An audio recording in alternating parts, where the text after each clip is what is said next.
Go around the badger. Hey everyone, it is the Angry Honey Badger here, and it's time for a build again. Yes, that's right. I know some of you may have thought I took them off the docket of doing, but no, I just had been taking a break and or have been super busy this summer. It's been crazy. But besides that, it's time for a build, which means we're going to kick things off with the Mordekaiser, or Mordekaiser if you're new. Mordekaiser actually is my favorite champion in the game. I think a lot of you know that, some of you may not. But there is a caveat to this. I haven't been playing him a lot recently because, well, frankly, I don't think he's in a good spot in the game right now. I don't think he's, terrible, and he still has, the potential to deal plenty of damage, but I don't think he fits team comps well at all. He doesn't really have a great dedicated spot ever since his rework, and, well, it's just kind of a mess to find him a spot to play. For me, I like to play him in the jungle, which is where this build will be, and I only usually do it if we have at least one other pretty big frontliner on our team, and/or I love it when we also have a tanky support, because Mordekaiser has to run in to deal his damage, and you want to stay safe. The build will also reflect this, and we'll talk about that as this game goes on. Gonna head to bot lane for an early gank, help out with it, I suppose, but whatever, we got it, we cleaned it up. It's all fun and stuff. But the first things we're gonna do, I'm going to pull up the runes and masteries right now that I've been currently slightly taking with Mordekaiser. They're on the screen. You can pause it if you need to jot these down or pull open the League client and put them down in there in case you want to do something similar to how I'm playing him.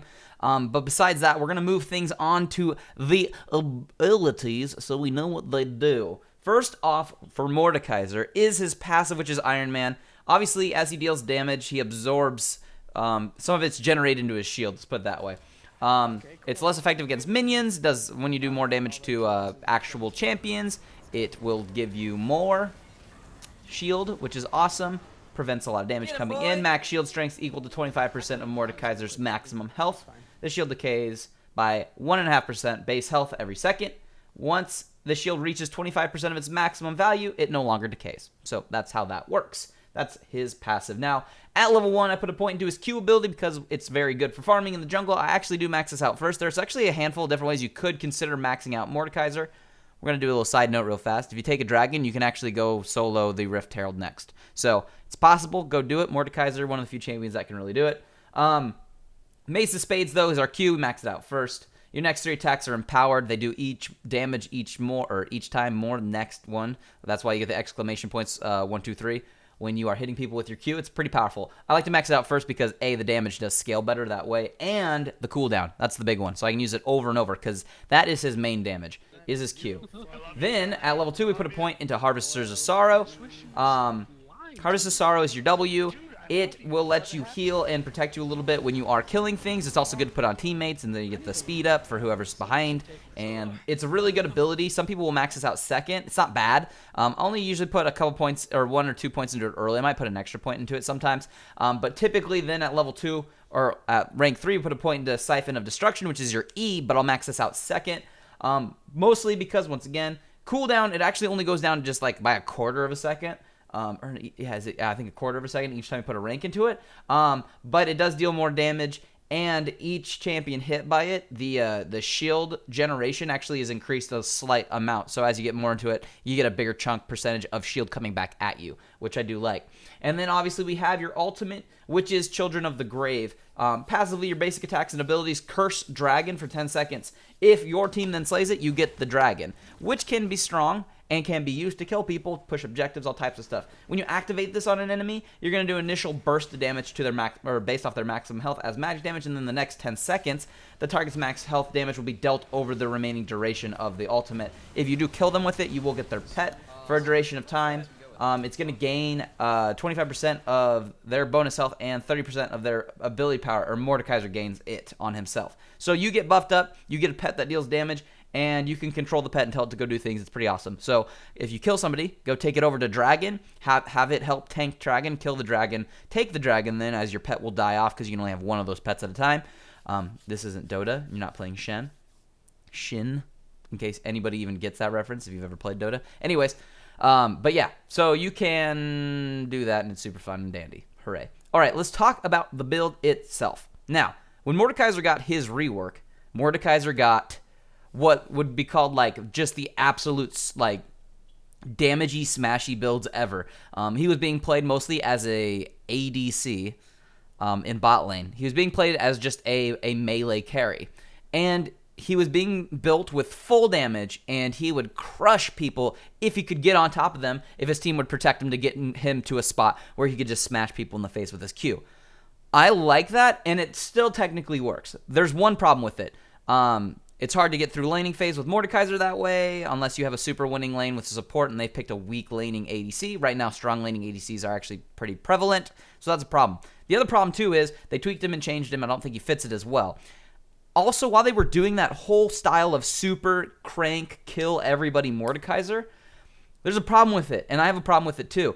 He is not fast. He has no hard engage. He does not escape from things. He's just kind of like, once you're in a fight as Mordekaiser, you kind of fight till they're dead or you fight till you're dead. There's really no other choice. It's always been classic Mordekaiser. Typically back in the day, when he was full AP, you would just run in and kill everyone, and that's what you'd do. Like that, you'd know I'm strong enough to kill blah blah, take their pet, and then I'll have a 2v whatever, and we'll hopefully win the fight with me getting regeneration back on my shield and just protecting my health that way.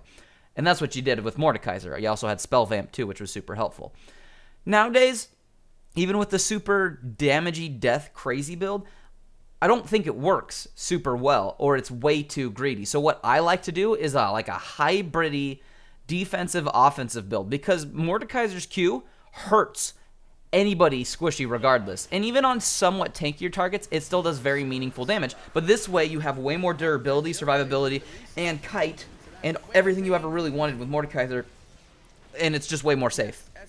So it works better, and he can still carry really hard. So early on in the game, obviously we're in the jungle, we are going warrior on Mordekaiser. Your scaling on all of your abilities is all over the place. You get scaling with ability power, you get scaling with attack damage, you get scaling with a little bit of everything, and mostly you get some good scaling on your Q with attack damage. You do get some obviously with your AP, 60% of ability power as bonus damage, or 120% on those, reoccurring hits.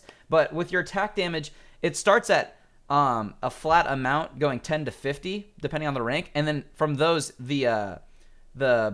it deals magic damage, but it scales from attack damage. Each point you put in Q, like your first one that's scaling from attack damage is 0.5. Once you leveled up, it's 0.9 of your total attack damage. So that's where it starts to scale. So having some more attack damage really does scale really well, because it's almost 1-to-1. It's 0.9. So we do get some attack damage on him, and we do get magic, or we do also get some AP on him, because also we have AP ratios for just about everything as well. So it's good to have both. He's still kind of hybrid-y. You can also still just build him one way or the other. Most of the people I see playing Mordekaiser nowadays are starting to do full AP builds, but they're starting to have a little bit more lackluster damage on their Q. Just really depends on what you're into. I really think he's versatile, though, in this way, because I'm going to be honest, the way I build Mordekaiser, I don't see a lot of people build him exactly the same. And I'll explain why I build him the way I do. So, Warrior's what we started off with, and that's what I like to get in the jungle. It also is just good for just standard attacking clear. It works really well. So that's what we'll go with the jungle item. Blue Smite helps us with a little bit of crowd control if we want to smite somebody, which is pretty nice to have. Then the next thing I like to get immediately, since I'm not going on a full damage rampagey Mordekaiser build, is I like to build a Rylai's Crystal Scepter. We get ability power, which is very good. We also get a big chunk of health, which I like on Mordekaiser, then helps you protect and keep up a shield, which just is good to have. So your shielding will basically be more effective because you have more life, and then once it is hitting you on your life and your life is being taken down, you can then hit people again, get more shield, and then you're protecting what you have left of your life. It just works better. So we go Rylai's, and also the biggest reason, it gives us that slow when we're hitting people with our abilities, which makes it a lot easier to land consecutive Q abilities on them, as you want to land that third one always, since it does so much damage, but it makes it a lot easier to at least land a few consecutive ones. Also, Siphon of Destruction then will slow everyone, and then AoE, because it's pretty good at doing that. Just everything. It's just going to be nice to slow them and do that. So one of the reasons why I also picked this game to show, besides me doing decent this game, is I'm going to steal multiple Barons this game and effectively keep us in the game the whole time. We're down by like 15 plus kills, but if you can get big objectives, that's enough to slow them down and get gold into your team's pockets. So if you can make the hero plays, make the hero plays. We'll go ahead and do that again later on this game. I believe actually during the full duration of this, I don't know, it's going to be a long game because we're already 33 minutes into it. I think we didn't get one Inferno Drake, but we got every single Baron and Dragon and Elder one. So, yeah. Got to stay on top of that. Mordekaiser's all about having control of all of the things in the jungle.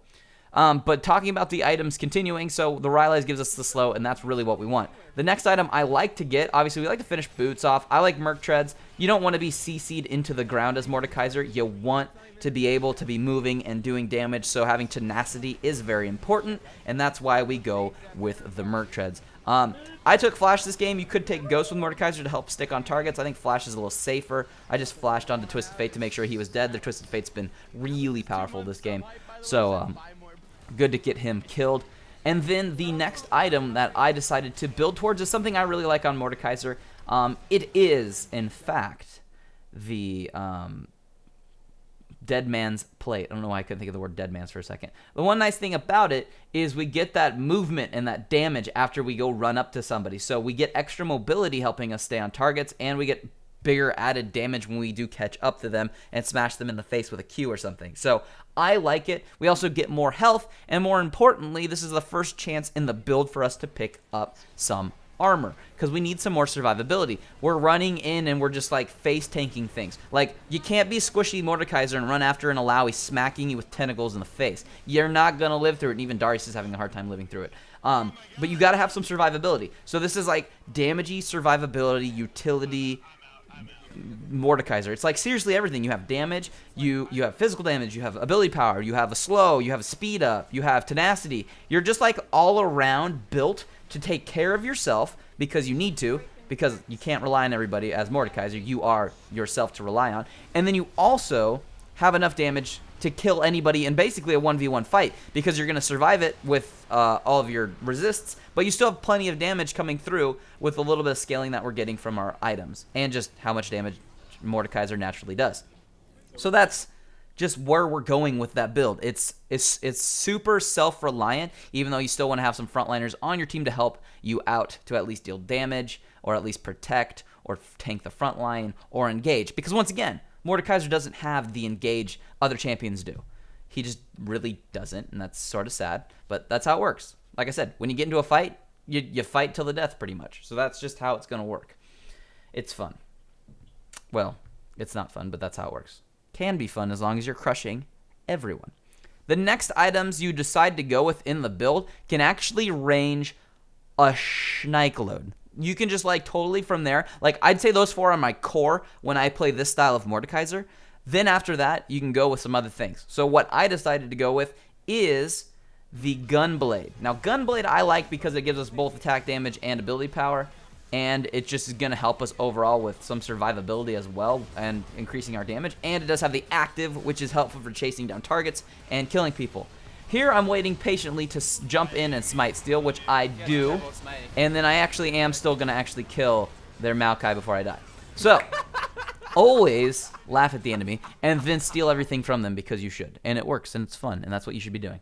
And that's pretty much the smart thing to do. But no, you get really good survivability from the Gunblade still. Also good damager, ramping it up. I really do think we have good defense with the pseudo 2 defensive item / 3 we have. I mean, you could call Rylai's kind of defensive. You get a big chunk of health. Merc Treads, yeah, it's the only magic resist we have right now. If they had way more magic damage on their team, which they don't, I would be going for something with more magic resist, probably a Spirit Visage. Very good item to pick up on Mordekaiser.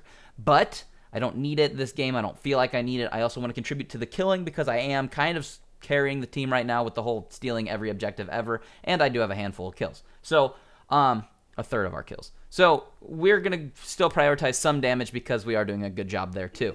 The next item, though, that we did finish off is the Sturk's Fervor. Isn't that what that's called? I'm pretty sure it is. Anyways, it's just going to give us more health. It's also going to give us more damage, which we also like. So like I said, we're going to go with more damage, but we still have plenty of health to keep us alive. If you wanted to go with something like an Omen at this point, that would also work really, really well. But like I said, we're prioritizing some of that damage because we want to carry the game. Also, when you start to get low and you burst back up, when you get the that big shield and you get bigger and all fun, it's a good way to keep you alive, and when you are getting towards the low end of things. Another item you could definitely pick up as Mordekaiser is the Maw of Malmortius. If you need more magic resist and shielding, that can be a really, really good item. Luckily, we have a Morgana, so in theory, don't really need it. She's got the spell shield that's being very helpful this game, putting it on me too, which is nice.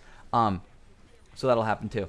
But Mordekaiser, I really love him. He's super fun. Not played a lot. Gotta hopefully have a decent early game. If you don't, he can be a little behind on the whole ramping up and dealing a lot of damage. But overall, he's a good champion and my favorite. You should try him out. This build seems to work for me very well. And I wish you all the best of luck on the Fields of Justice.